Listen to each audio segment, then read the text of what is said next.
Selanjutnya, wa an Abi Hurairah radhiyallahu anhu qala. Dari Abi Hurairah, semoga meridai Allah daripadanya, berkata ia, qala Rasulullah sallallahu alaihi wasallam, bersabda Rasulullah sallallahu alaihi wasallam, istanzihu, sucikan kamulah, benar-benar bersihkan kamulah, minal bauli, dari buang air kecil. Fa inna ammata adabil qabri minhu, maka sesungguhnya banyak yang diazab di kubur itu dikarenakannya. Rawahu Daruqutni, diriwayatkan oleh Daruqutni, walil Hakimi, dan riwayat Hakim, aktsaru adabil qabri minal bauli, yang paling banyak diazab di dalam kubur itu dikarenakan buang air kecil atau dikarenakan kencing. Wa huwa sahihul isnadi, dan dia sanad yang sahih. Jadi anak-anakku semua, Rasulullah sallallahu alaihi wasallam mengingatkan kepada kita supaya apabila buang air kecil atau apabila kita selesai kencing, maka bersihkanlah dengan benar. Karena banyak orang yang mendapatkan azab kubur itu dikarenakan kencing yang tidak dicuci dengan benar. Makanya apabila kita setelah buang air kecil, benar-benarlah bersihkan. Tidak hanya bekas dari air kecil itu saja yang kita bersihkan, tapi sekitar dan tempat kita buang air kecil itu juga harus kita bersihkan. Mengapa demikian? Karena kita khawatir nanti setelah kita selesai buang air kecil, kalau di lantai kamar mandi itu masih ada najis, datang orang yang berikutnya terinjaknya najis kita, maka berarti kita membuat orang lain bernajis. Dan itu jugalah sebabnya maka Rasulullah sallallahu alaihi wasallam melarang kita buang air kecil berdiri. Mengapa Rasulullah melarang kita buang air kecil berdiri? Coba anak-anak, apabila kita buang air kecil berdiri di kamar mandi, dipastikan bekas buang air kecil kita itu akan memercik ke celana kita atau akan memercik ke kain kita. Kemudian setelah buang air kecil tadi, kita sholat dengan memakai celana atau kain yang sudah bernajis, maka berarti sholat kita tidak sah. Dan tidak hanya di situ, ketika celana kita tadi bernajis, sarung kita tadi bernajis, kemudian kita sholat di masjid, lalu najis yang menempel di celana kita tadi akan menempel juga lah ke sejadah yang ada di masjid itu. Akibatnya apa? Sajadah tadi bernajis. Setelah kita selesai sholat, kita keluar dari masjid, masuklah orang lain sholat di tempat kita sholat yang sajadahnya sudah bernajis tadi.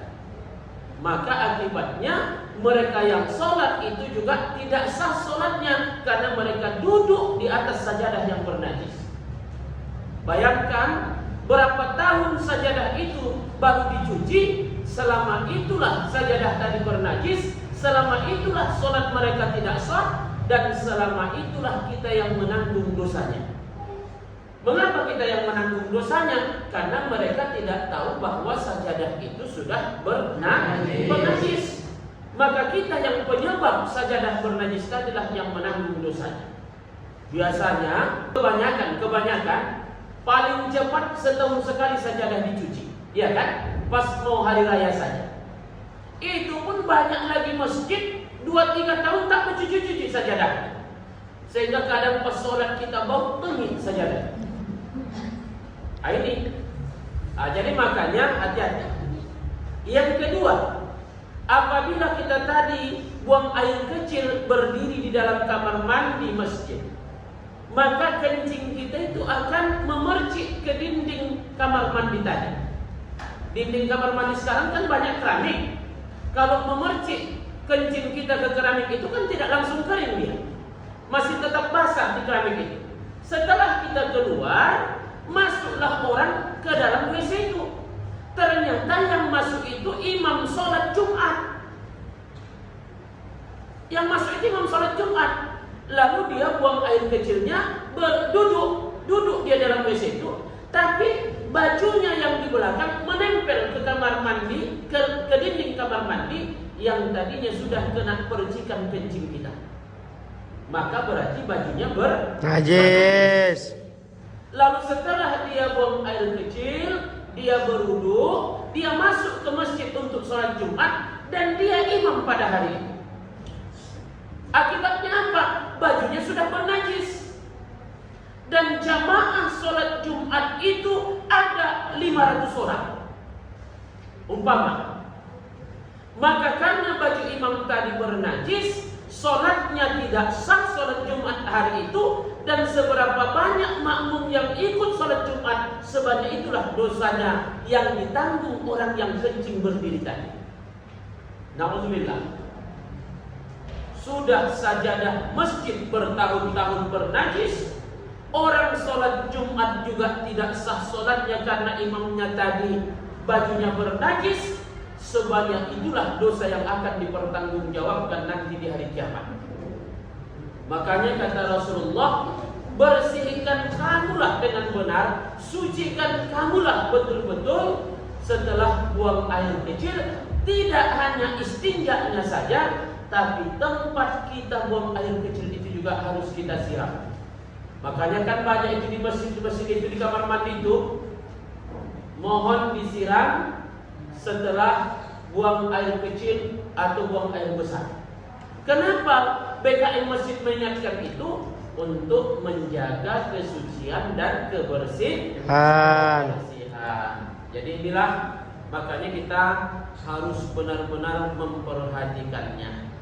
Anak-anakku, insyaallah mudah-mudahan kita bisa terselamatkan dari azab kubur yang disebabkan air kencing yang tidak dicuci dengan benar. Makanya dalam hadis sebelumnya kan sudah kita pelajari, Rasulullah sallallahu alaihi wasallam pernah berkata kepada penduduk Kuba. Ingat masih? Apa kata Rasulullah? Wahai penduduk Kuba, sesungguhnya Allah menyanjung kamu. Apa amalan kamu? Lalu apa kata orang-orang penduduk Kuba?